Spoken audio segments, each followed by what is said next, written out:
다시 한번 우리 서로 인사할까요? 끝이 보입니다. 다음 주 여러분들 보게 되면 눈물 날 것 같아요. 너무나도 보고 싶은 여러분들, 또 여러분들이 저를 우리 영상을 통해서 많이 보시니까 여러분들이 익숙하지만 저는 여러분들을 보지 못해서 얼마나 답답하고 안타까운지 모르겠습니다. 다음 주 우리 기쁜 낯을 가지고 서로 볼 수 있으면 좋겠습니다. 여러분, 오늘 말씀을 통해서 우리에게 계속해서 말씀하신 것은 뭐예요? 하나님 아버지는 농부가 되시고 예수님은 포도나무가 되시고 우리는 가지다. 이 가지가 어떤 가지예요? 포도나무 가지예요. 포도나무는요, 관상용이 아니죠. 보기에 좋은 가지가, 보기에 좋으라고 심는 가지가 아닙니다. 나무가 아닙니다. 이 나무는 반드시 무엇이 필요합니까? 열매를 거두기 위해서 포도나무가 존재하는 거예요. 주님께서도 우리에게 열매를 맺기 원하십니다. 그런데 우리 그 열매를 맺기 위해서는 지난 시간에도 거듭 말씀드리지만 주님 안에 거해야 합니다. 주님 안에 붙어 있어야 합니다. 그래서 주님께서는 이렇게 말씀하십니다. 내 안에 거하라. 내 안에 거하라. 내 안에 거할 때 너희가 열매를 맺을 것이다. 이 얘기를 반복적으로 말씀하고 계신 것이죠. 주님 안에 거할 때 우리는 열매를 맺고, 그리고 그 열매는 사실 우리에게는 축복입니다. 사랑하는 여러분, 왜 붙어 있어야만 합니까? 우리에게 생명이 나오는 것이 아니기 때문입니다. 여러분, 바로 능력이 우리에게서 나오는 것이 아니기 때문입니다. 우리가 잘 계획하고 열심히 잘 준비하고 모든 것을 완벽하게 갖추면 되느냐? 그렇지 않습니다. 모든 것은 누구께로부터 나와요? 하나님께로부터 나옵니다. 모든 능력과 권세, 생명과 소망은요, 누구께로부터 오는 거예요? 하나님께로부터 오는 것입니다.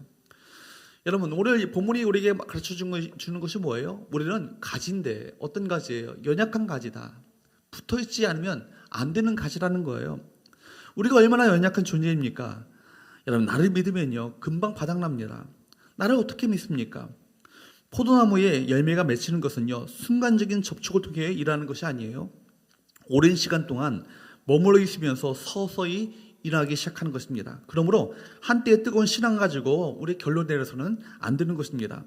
우리 모든 것은 전적으로 하나님 편에 달려있는 것이고 그분께 계속적으로 붙어있음에 열매가 맺혀지게 되는 거예요.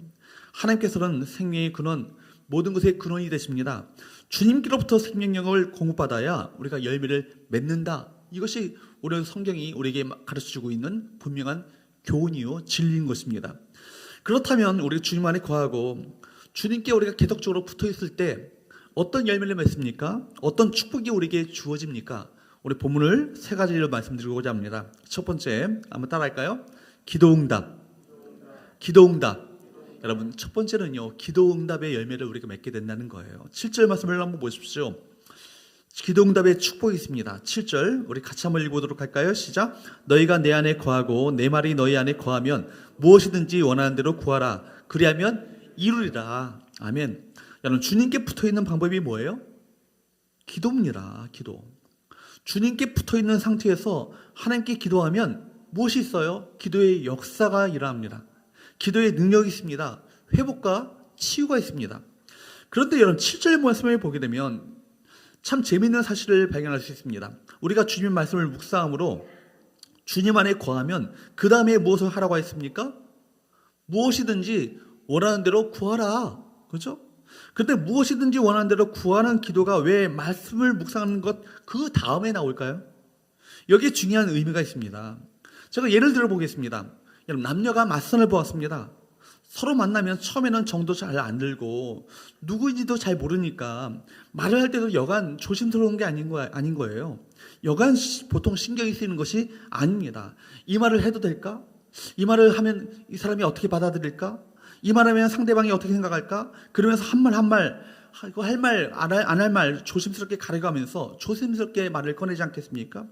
서로를 충분히 알기 전까지는요, 참 대화를 나눠도 여간 불편한 자리가 아닌 거예요. 불편한 대화를 나눌 수밖에 없는 건 아니겠습니까? 그러다가 만남이 깊어집니다. 시간이 지납니다. 그러다가 사랑에 빠집니다. 사랑에 빠지고 나면 더 이상 상대방의 말을 가지고 이리 재보고 저리 재보고 할 필요가 없습니다. 무엇이든지 자연스럽게 이야기할 수 있는 관계가 되기 때문입니다. 이제는 두 사람이 만나면 걸릴 것이 하나도 없어요. 무슨 말을 하더라도 즐겁고 좋습니다. 그래서 듣고만 있지 않고 서로가 거리낌 없이 대화를 나누기 시작하는 것입니다. 오늘 본문의 말씀이 이것이죠. 우리가 흔히 무엇이든지 원하는 대로 구하라, 이 말씀을 가지고 우리는 우리의 마음의 소원, 내 욕심대로 다 구하는 그런 기도를 생각하기 쉽습니다. 물론 기도를 하다가 보면 그런 경우도 있을 수 있습니다. 그러나 주님께서 의도하셨던 무엇이든지 원하는 대로 구하라, 이 말씀은요, 이 기도는요, 그런 것이 아니에요. 우리가 말씀을 마음으로 묵상하고 살아계신 주님과 깊은 교제를 하면서 주님의 마음을 읽고 그 사랑에 흠뻑 젖게 되면 자신도 모르게 무엇이든지 주님 앞에 부담 없이 솔직하게 아뢰 수 있는 기도로 발전하게 된다는 것입니다. 무엇이든지 원하는 대로 구하라, 이 기도가 바로 이런 의미인 것이죠. 우리가 예수님 안에 거하려면 이런 기도를 해야 합니다. 예수님 안에 거하려면 이런 기도의 세계를 알아야 합니다.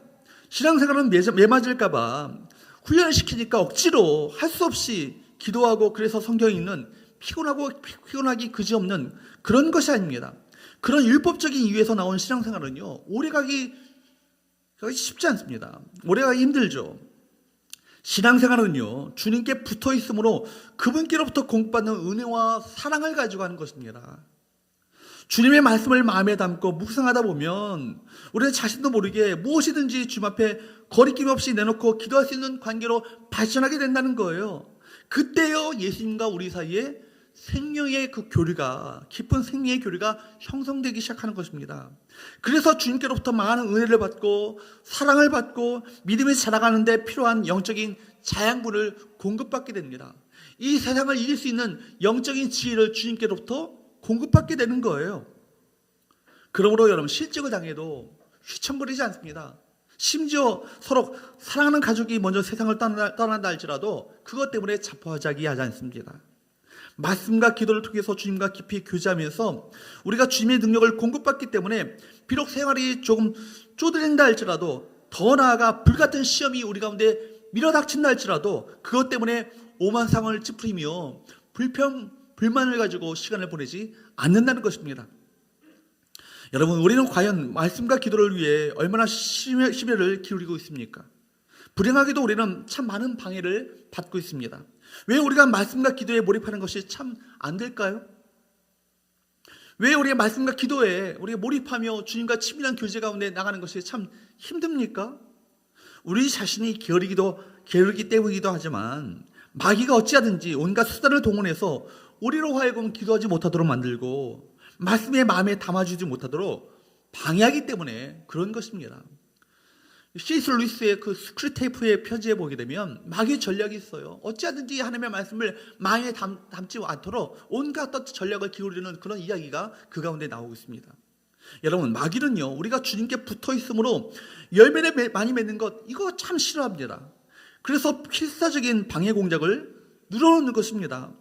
그러므로 우리가 예수 안에 거하기 위해서 우리도 필사적으로 노력하지 않으면 안 된다는 거예요. 필사적으로 방해하기 때문에 우리가 필사적으로 우리 주님께 붙어 있도록 노력해야 된다는 것입니다. 주님은 뭐라고 말씀하셔요? 내 안에 거하라. 내 안에 거하면 좋겠다가 아니라 내 안에 거하라. 뭐예요? 명령형으로 말씀하셨어요. 명령하셨습니다. 저절로 되는 것이라면 무엇 때문에 명령을 하셨겠어요? 명령을 하시는 것은 우리가 그만큼 결단하고 노력해야 된다는 것입니다. 대가를 지불해야 합니다. 주님 안에 거하기 위해서 말씀이 필요하다면 하나님의 말씀을 읽고 묵상하기 위해서 어떤 대가라도 지불할 각오를 가지고 방해받는 것들 다 극복하고 행동에 옮겨야 하는 것입니다.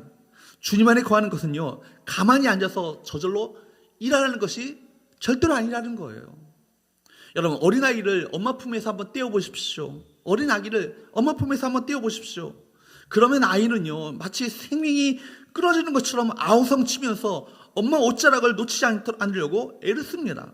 왜냐하면 엄마가 그 아이의 생명줄이 되기 때문입니다. 그래서 엄마를 놓치면 죽는 것처럼 느끼는 것입니다. 그러다가 어떤 희생을 치르더라도 엄마를 놓치지 않으려고 노력하다가 결국 엄마의 그 젖가슴에 얼굴을 파묻게 되면 언제 그랬냐는 듯이 평안을 찾게 되는 건 아니겠습니까? 주님께 붙어 있을 때 우리는 생명을 공급받습니다. 여러분에게 어떤 어려움이 있습니까? 어떤 어려움으로 인한 염려와 걱정거리가 있습니까? 내가 해결해야 하고 내가 처리해야 할 문제라고 생각하니까 염려와 걱정이 생기는 거예요. 염려와 근심과 두려움이 그래서 찾아오는 것입니다. 이 문제가 내가 해결해야 되고 내 문제라고 생각하니까. 무엇입니까? 그때는 어떻게 해야 합니까? 그것을 주님께 기도로 맡겨드리십시오. 그것이 뭐예요? 주님께 붙어 있는 거예요. 염려가 생기거든 기도로 주 앞에 맡기는 거예요. 신앙생활은 끊임없이 주 앞에 주님을 신뢰하며 주 앞에 맡겨드리며 주님께 끝까지 붙어 있는 것, 이것이 신앙생활입니다. 그러면 그 순간 그 문제는 내 문제가 아니라 주님께서 해결할 주님의 문제가 되는 것입니다. 그때 주님께서 주시는 평안이 내 마음 가운데 찾아오게 되는 거예요. 그러므로 성도에게는 고난은 주님께 더 가까이 나아가는 기회가 되는 것입니다. 고난의 파도 한복판에 있다 할지라도 그 가운데 평안을 누립니다. 주님께서 이 상황을 알고 계시고 보고 계시기 때문에, 이것을 확신하기 때문에 바로 주님께 맡긴 순간 평안이 찾아오게 되는 것입니다. 그러므로 믿는 성도에게는 어려움으로 인한 염려와 걱정거리가 있는 것이 아니라 기도 제목만 있는 것이에요. 믿음으로 하나님을 의지하였더니 하나님께서 역사하셨다. 믿음으로 하나님을 신뢰하며 하나님께 맡겨드렸더니 하나님께서 놀랍게 우리 가운데 놀라운 일을 행하셨다. 이런 간증거리만 있는 거예요. 여러분, 예수 믿는다는 것 뭐예요? 예수님과 관계를 맺고 사는 것입니다. 하나님이 주시는 생명을 주님께로부터 끊임없이 공급받는 거예요. 하나님의 사랑을 받고 하나님의 인정을 받을 때 그때 회복과 치유가 일어납니다. 나를 사랑하신다는 확신이 생길 때 열매 맺는 삶이 시작되는 것입니다. 여러분, 성경의 위대한 믿음의 사람들을 한번 다 보십시오. 그들이 스스로가 무슨 능력이 있어서 열매 맺는 삶을 살았습니까? 그렇지 않아요. 그들이 어떤 놀라운 재능과 능력이 있기 때문에 놀라운 하나님의 역사를 감당한 것입니까? 그렇지 않습니다. 모세가 위대한 출애굽의 역사를, 또 광야길에서 이스라엘 백성들을 이끌어갈 때 그가 그 위대한 역사를 감당했던 것은 다른 것이 아니에요. 끊임없이 하나님께 친밀하게 붙어 있음. 바로 하나님과의 친밀함이 바로 그 인생 가운데 끊임없이 놀라운 하나님의 역사를 일으키는 원동력이 되었던 것입니다. 하도 머리 온갖 고난 속에서 사명을 감당했던 것은요, 자기 안에 있었던 능력 때문이 아니라 예수님께 붙어 있었기 때문입니다. 기억하십시오. 친밀함이 능력입니다.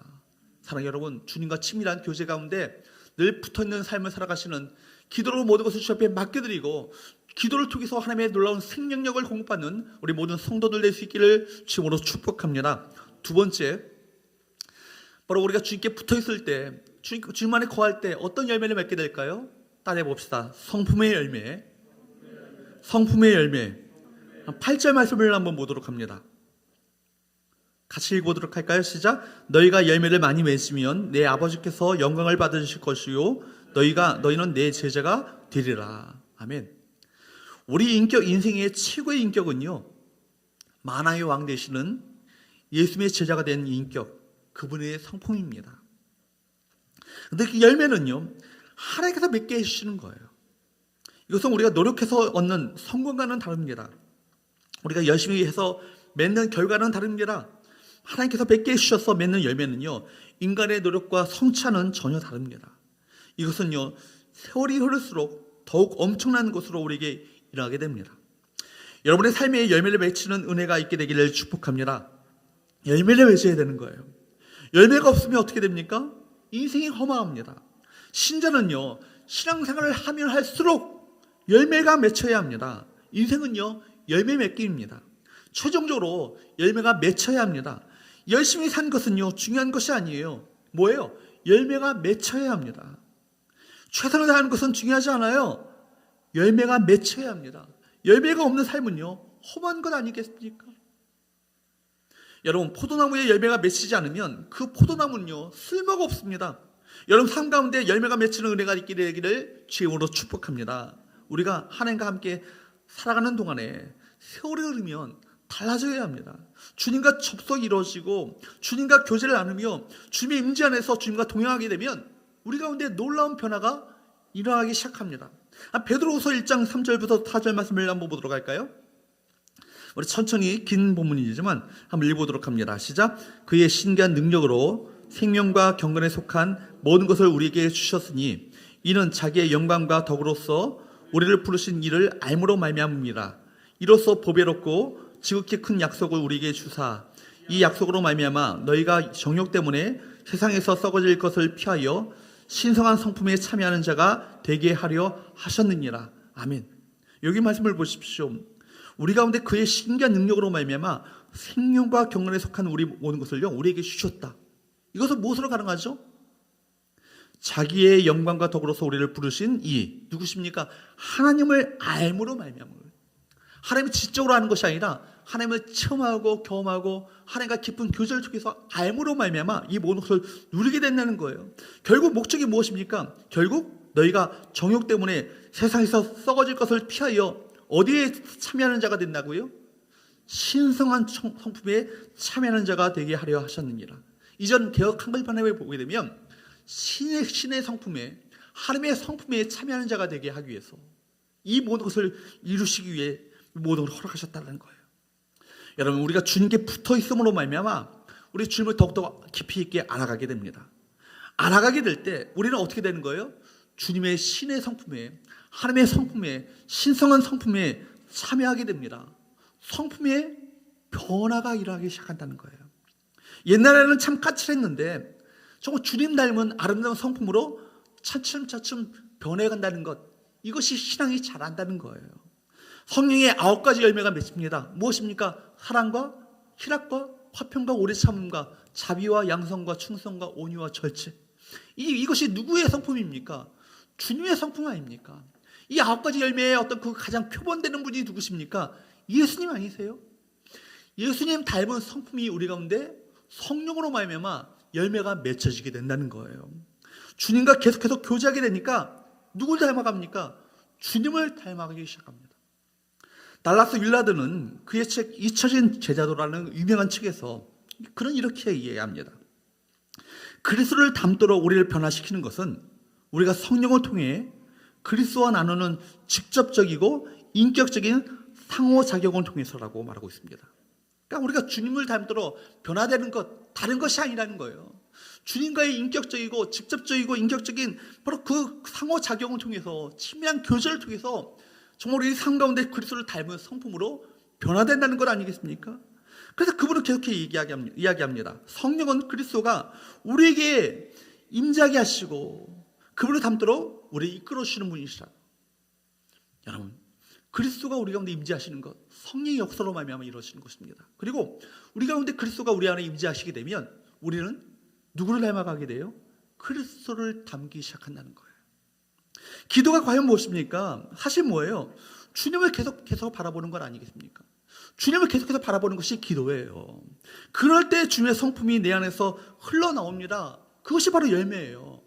네서니얼 그 호든, 그 유명한 청교도 작가인 호든이 그 썼던 그 큰바위 얼굴이라는 유명한 책이 있지 않습니까? 거기서 말하는 것처럼 계속해서 바라보다 보면 누굴 닮아가게 돼요? 그 바라보는 대상을 닮게 되는 것.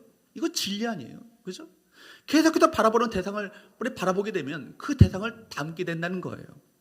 사랑하는 여러분, 세월이 흐를수록 성품이 점점 좋아져야 합니다.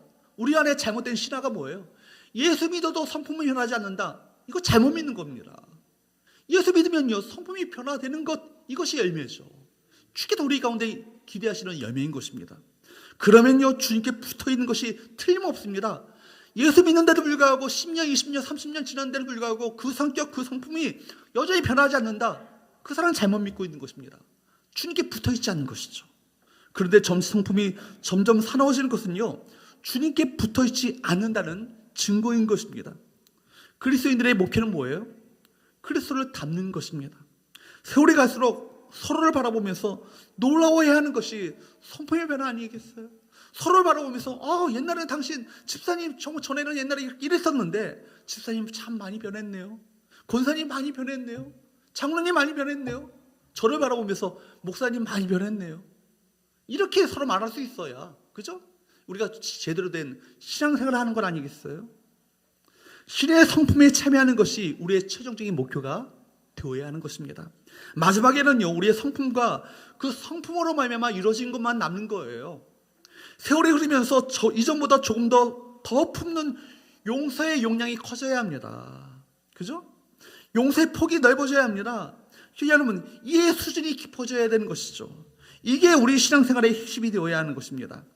신앙생활을 하고 있는데 여전히 성질은요 변하지 않고 늘 그 모양이라면 문제가 있는 건 아니겠어요? 사랑하는 여러분, 우리는 신자다움을 잊지 말아야 합니다. 신자다움은 무엇으로 표현하겠습니까? 무엇으로 나타나겠습니까? 하나님 닮은 성품으로 표현되어지는 것입니다. 하나님은 사랑이시다 라고 말할 때 그 사랑은 바로 뭐예요? 하나님의 성품 아니겠어요? 그 하나님의 사랑을, 하나님이 우리를 사랑하셨은즉 우리도 서로 사랑하자, 이것이 성경이 말씀하고 있는 바로 교훈 아니겠어요? 진리 아니겠어요? 성경 안에 온통 깔려있는 것은요 하나님의 성품이고, 오늘도 우리가 존재하는 것은 하나님의 성품 때문입니다. 그분의 성품을 본받는 사람을 신의 성품에 참여한 자, 신성한 성품에 참여한 자라고 말씀하고 있는 것입니다. 그래서 여러분, 종교적인 냄새를 풍기는 것과 신앙적인 삶을 살아가는 것은요 전적으로 180도 다른 거예요. 종교적인 활동 얼마든지 할 수 있죠. 저 주님께 붙어있지 않고도 종교적인 활동을 얼마든지 할 수 있습니다. 또한 우리 종교적인 활동을 많이 함으로 말미암아 좋은 신앙인 것처럼 그렇게 보일 수는 있지만, 그러나 그 안에 진정한 신의 성품에 참여한 자로서 신의 성품이 우리 가운데 나타나는 것은요 다른 거예요. 주님께 붙어있지 않고는요 가능한 것이 아닙니다. 우리가 천국에 무엇을 가지고 가겠습니까? 다른 것이 아니고 변화된 성품 가지고 가는 건 아니겠습니까? 변화된 신성한 성품을 가지고 천국에 가야 합니다. 하나님의 나라에 합당한 자의 모습을 유지하는 것입니다. 천국의 아름다움은 무엇일까요? 아름다운 관계입니다. 오늘날 이 세상은 더 가져라, 쟁취하라, 싸워라, 이겨라 이렇게 말합니다. 그러나 그것은요 추구로 가는 길입니다. 진짜 우리가 추구해야 될 것은요 다른 사람들과 함께 아름다운 관계를 맺어갈 때, 그때 그 자리에, 그곳에 천국이 임하는 것입니다. 하나님의 나라가, 하나님의 통치가 임하는 것입니다. 하나님의 임재가 나타나는 거예요. 주님께 붙어있으면 여러분 순한 사람이 됩니다. 어떤 때는 바보 같습니다. 늘 손해봅니다. 그러고도 막 웃습니다. 온유합니다. 매력적입니다. 사귀고 싶고 함께 있고 싶습니다. 주변 사람들에게 선한 영향력을 끼쳐서 사람들이 붙습니다. 도와주려고 하고 함께 하려고 합니다. 이런 삶이 풍성해지는 것입니다. 점점 풍성해지는 것, 결국 누구 닮아가겠습니까? 주님 닮아가는 모습을 그 삶 가운데 나타나지 않겠습니까? 주님과 함께 살 때, 그분만을 바라보며 살아가게 될 때 어느덧 우리 성품이 그 큰마의 얼굴처럼, 내 얼굴이 주님 닮은 얼굴처럼, 내 성품이 주님 닮은 얼굴처럼, 성품처럼 바뀌어지는 것을 깨닫게 될 것입니다. 마지막으로 우리가 주님 안에 거하게 될 때 마지막으로 받게 되는 열매가 어떤 것이겠습니까? 따라합시다. 기쁨 충만. 기쁨 충만. 주님께 붙어있게 되면요, 주님 안에 거하게 되면요 우리 안에 기쁨이 충만하게 됩니다. 9절부터 11절 말씀 같이 읽어보도록 합니다. 9절부터 11절 시작. 아버지께서 나를 사랑하신 것 같이 나도 너희를 사랑하였으니 나의 사랑 안에 거하라. 내가 아버지의 계명을 지켜 그의 사랑 안에 거하는 것 같이 너희도 내 계명을 지키면 내 사랑 안에 거하리라. 내가 이것을 너희에게 이름은 내 기쁨이 너희 안에 있어 너희 기쁨을 충만하게 하려 함이라. 아멘. 특별히 11절 말씀해 보십시오. 내 기쁨이 너희 안에 있어 너희 무엇을? 너희 기쁨을 어떻게 하여? 충만하게 하려 함이라. 그렇게 말씀하십니다. 여러분, 내 기쁨이 너희 안에 있어. 내 기쁨이라는 것은 누구의 기쁨이에요?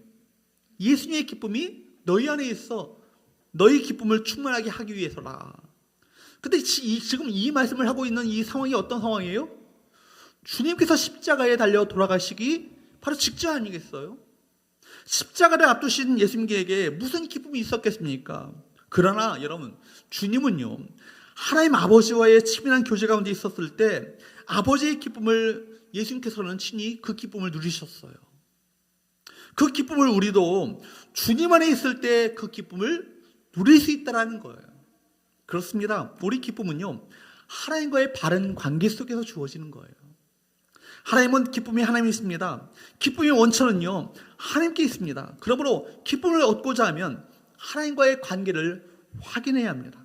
여러분, 예수님과 같은 이런 십자가를 앞둔 상황 가운데 있다 할지라도 여러분 그 상황 속에서 기뻐할 수 있겠습니까? 저라면요 두려움과 공포 가운데 절절절절 맬 것 같아요. 이 코로나 이 바이러스 하나가, 이 작은 바이러스에도 많은 사람들이 공포와 두려움과 염려와 걱정 가운데 살고 있는데요, 주님께서는 십자가를 지시기 직전입니다. 십자가의 혹독한 이 사형을 당하시기 직전 그 상황 속에서도 너희는 마음에 근심하지 말라. 하나님을 믿으니 또 나를 믿으라. 내 기쁨이 너희 안에 있어. 너희 기쁨을 충만하게 하려 함이라. 이렇게 말씀하고 계신 거예요. 여러분 혹독한 시련을 당할 때 여러분 어떻게 반응하십니까? 온전히 기뻐할 수 있겠습니까? 그렇지 않습니다. 시련 당하면요 화가 납니다. 분노가 터집니다. 내가 주님, 내가 기도도 열심히 하고 헌금도 많이 냈는데, 이렇게 정말 봉사도 많이 했는데 제게 왜 이러십니까? 이렇게 하나님을 향해 따져 묻습니다.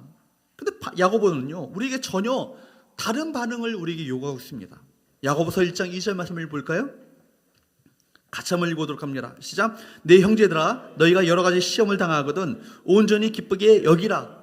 여기 보십시오. 여러 가지 시험, 한 가지 시험이 아니죠. 형형색색의 그 여러 가지 스펙트럼을 띠고 있는 그 여러 가지 시험이에요. 온갖 시험을 당했다는 거예요. 한 가지 시험이 아니라 온갖 시험을 당했다 할지라도 뭐라고요? 온전히 기쁘게 여기라고요. 쉽게 이해가 되지 않는 말씀입니다. 시련 당하는데, 그것도 한 가지 시련도 아니고 여러 가지 시험이 온갖 복합적으로 오고 있는데 어떻게 기뻐할 수 있겠습니까? 어떤 태도로 시험을 맞이하는가, 이것이 중요합니다. 시험을 당하면요 대부분 잘못된 반응을 보입니다. 여러분 여기서 온전히 기쁘게 여기라는 것은요 시험에 대해서 긍정적으로 반응하라는 거예요. 적극적으로 반응하라는 것입니다. 시험에 대해서 부정적으로 소극적으로 반응하면 시험을 이길 수 없습니다. 그렇다면 어떻게 하면 시험에 대해서 긍정적으로 적극적으로 반응할 수 있겠습니까? 여러분 시험은 힘든 것입니다. 그러나 시험 자체는 힘든 것이지만 다가올 결과를 생각하면서 온전히 기뻐해야 합니다. 시험 끝에 결국 무엇이 내게 주어질 것인가를 기대하게 될 때 이 시험을 넘어설 수 있는 것이죠. 돌파할 수 있는 것입니다. 우선 보기에는 시험이 없는 삶이 참 좋아 보입니다. 그러나 결코 그렇지 않아요. 그러므로 시험을 거부하지 말고 당연하게 받아들여야 합니다. 예수를 믿는데 왜 시험이 많냐고, 내가 예수 믿고 나서 더 시험이 많이 온 것 같다고 불평해서는 안 됩니다. 예수 믿기 때문에 시험이 있는 것입니다. 시험이 있어야 믿음이 자랍니다. 믿음의 실력이 쌓입니다. 그러므로 시험이 빨리 끝나기를 바라며 초조해하지 말아야 합니다. 흔히 시험에서 벗어나면 기뻐합니다. 그러나 야고보서는 뭐라고 말합니까? 여러 가지 시험을 다 하거든, 시험을 벗어나거든이 아니라 시험을 다 하거든 온전히 기쁘게 여기라고 말씀하고 있습니다. 여러분 시험이 없는 것을 기뻐하라고 말하고 있지 않습니다. 시험을 피한 후에 기뻐하라고 말하고 있지 않습니다. 시험을 다 하거든 기쁘게 여기라. 시험을 당했을 때 기뻐하는 것이 진짜 신앙인 것입니다. 그런데 어떻게 그렇게 할 수 있을까요? 사람들은요 기뻐할 수 있는 상황에 놓였을 때 기뻐합니다. 이것은요 삶의 중심 가운데 무엇이 있는 거예요? 상황이 있는 거예요. 상황 때문에 기뻐하는 것은요 삶의 중심 가운데 상황이 있기 때문입니다. 이런 사람은요 상황에 따라 휘둘립니다. 좋은 일이 있으면 기뻐하지만 좋지 않은 일이 있으면 울상이 됩니다. 불평불만으로 일생을 보내게 되죠. 상황이 삶의 중심 가운데 있기 때문입니다. 그러나 우리 중심에는 누가 계십니까? 하나님이 계십니다. 하나님만 우리의 삶을 좌지우지하실 수 있습니다. 하나님께서 우리의 삶의 중심 가운데 계셔야 합니다. 하나님의 관점으로 상황을 바라보시기 바랍니다. 인대를 통해서 하나님께서 과연 무엇을 하시려는가를 바라보시기 바랍니다. 하나님께서 상황을 다스리십니다. 하나님을 기대하십시오. 2020년 한 해 이 코로나19를 통해서 하나님께서 어떤 일을 해가실지를 기대하시기를 축복합니다. 그러므로 시험이 없어지게 해달라고 기도하지 마십시오. 시험을 피해 도망다니지 마십시오. 시험을 허락하신 하나님을 원망하지 마십시오. 시험을 이길 능력을 달라고 기도하시는 저와 여러분 되시기를 주님으로 축복합니다. 시험에 대해 기쁘게 직면해야 합니다. 시험이 찾아오는 것은요 좋은 현상이에요. 시험이 없는 것이 오히려 불안한 일입니다. 다른 사람들보다 어려운 일을 많이 만나서 고통하고 계십니까? 믿음의 시련을 많이 겪고 계십니까? 그 안에는요 하나님의 특별한 뜻이 있는 거예요. 여러분 산이 높을수록 무엇이 깊다고요? 골이 깊은 거예요. 그죠? 산이 높을수록 골이 깊은 건 아니겠어요? 교회도 마찬가지예요. 시험이 전혀 없는 교회가 좋은 교회가 아니죠. 시험을 이겨낸 교회가, 시험을 돌파한 교회가, 시험을 극복한 교회가 좋은 교회 아니겠습니까?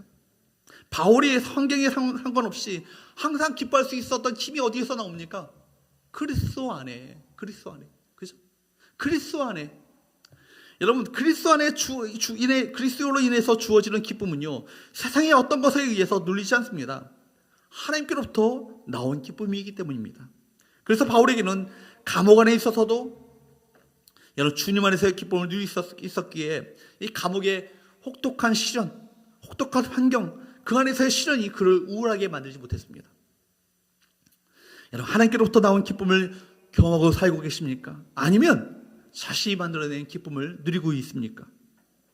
어떤 사람은요, 열심히 하는데 자세히 들여다보면 자신이 좋아서 열심히 하는 경우가 많습니다. 교회에도 자신이 좋아서 열심히 하는 경우가 많아요. 그런데 자신이 좋아서 열심히 하는 경우의 문제점은요, 자신이 좋을 때까지만 열심히 한다는 거예요. 기분 나쁘면 뭡니까? 자신이 좋아서 열심히 하는 것까지 그거 하는 거 이래 때려치고 합니다. 내가 뭐 무슨, 그죠? 여기가 무슨 여기만 교회인 줄 알아? 교회를 떠나기도 합니다. 그러나 여러분, 우리가 하는 일은요, 그런 것이 아니죠. 자신이 좋아서 열심히 하는 경우에는요, 조건과 환경이 맞을 때까지만 열심히 합니다. 그런데 우리가 하는 것은 그런 것이 아니에요. 자신이 좋아서 하기도 하지만 하나님께서 공급하시는 힘을 가지고, 하나님께서 주시는 그 기쁨을 가지고 일을 감당하는 것 아니겠어요?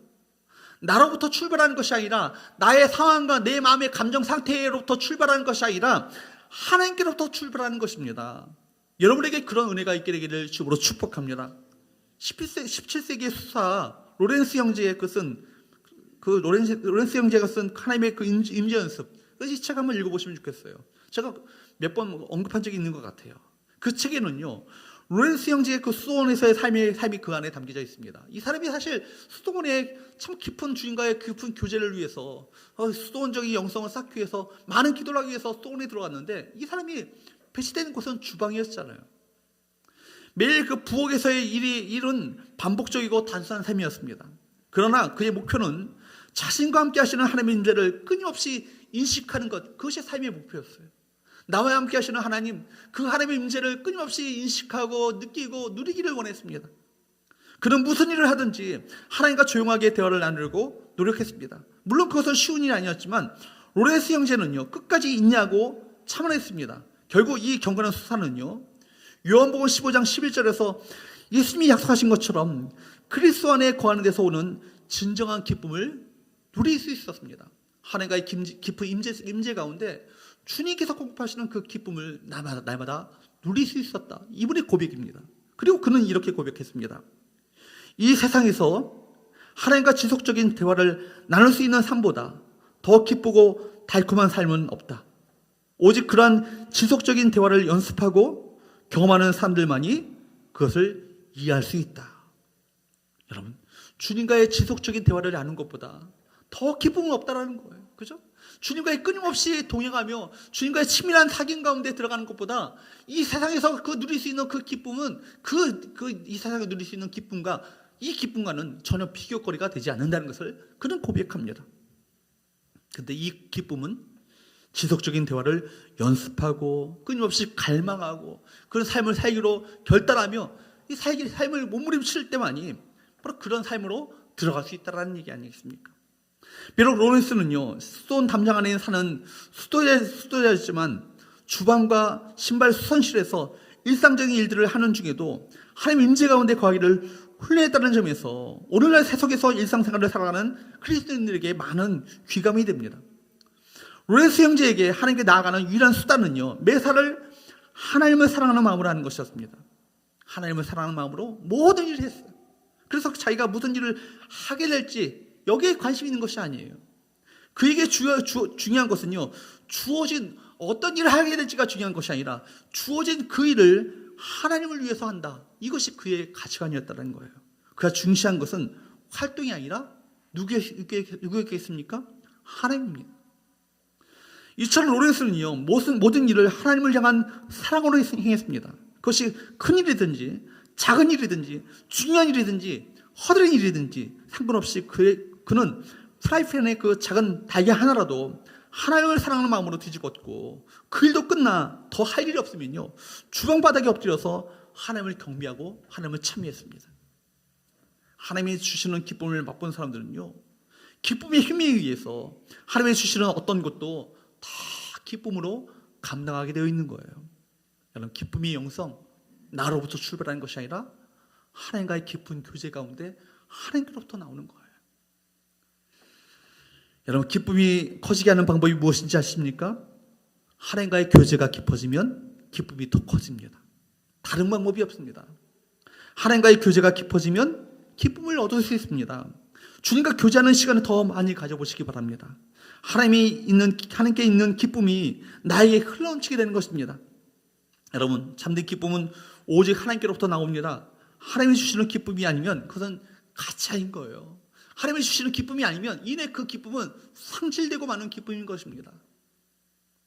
하나님께 기쁨이 끝날 때가 있겠습니까? 없습니다. 하나님의 기쁨은 영원합니다. 시편 기자가 고백한 것처럼 주의 우편에는, 주의 오른쪽에는, 주의 앞에는 영원한 기쁨이 있다고 고백했던 다윗의 고백과 같이 주의 앞에는 영원한 즐거움이 있나이다. 그죠? 영원한 기쁨을 가지고 계신 하나님과 교제하게 될 때 우리 안에 주님이 갖고 계시는 그 기쁨을 우리에게 흘려보내게 될 줄로 믿습니다. 하나님, 여러분, 이 기쁨을 누리시는 저와 여러분 되시기를 주님으로 축복합니다. 말씀을 정리하겠습니다. 여러분, 우리가 하나님께 주님께 붙어있게 되면 세 가지 열매를 맺게 된다고 말씀드렸습니다. 첫 번째가 뭐죠? 기도응답이에요. 기도응답. 그죠? 우리가 주님과 기도를 통해서 날마다 주님께서 베푸시는 응답의 축복을 경험할 뿐만 아니라 주께서 주시는 그 평강의 기쁨 가운데 이 세상을 넉넉히 극복하며 살 수 있는 능력을 얻게 됩니다. 두 번째가 뭐죠? 무엇이죠? 신의 성품에 참여한 자가 되는 거예요. 그죠? 성품의 그 변화, 성품의 열매, 그죠? 성품의 열매를 맺게 되는 거예요. 그죠? 성품의 열매, 그리스도를 닮은 성품으로 변화되게 됩니다. 마지막으로 세 번째는요, 기쁨에 충만하게 되시는 삶을 살게 된 것입니다.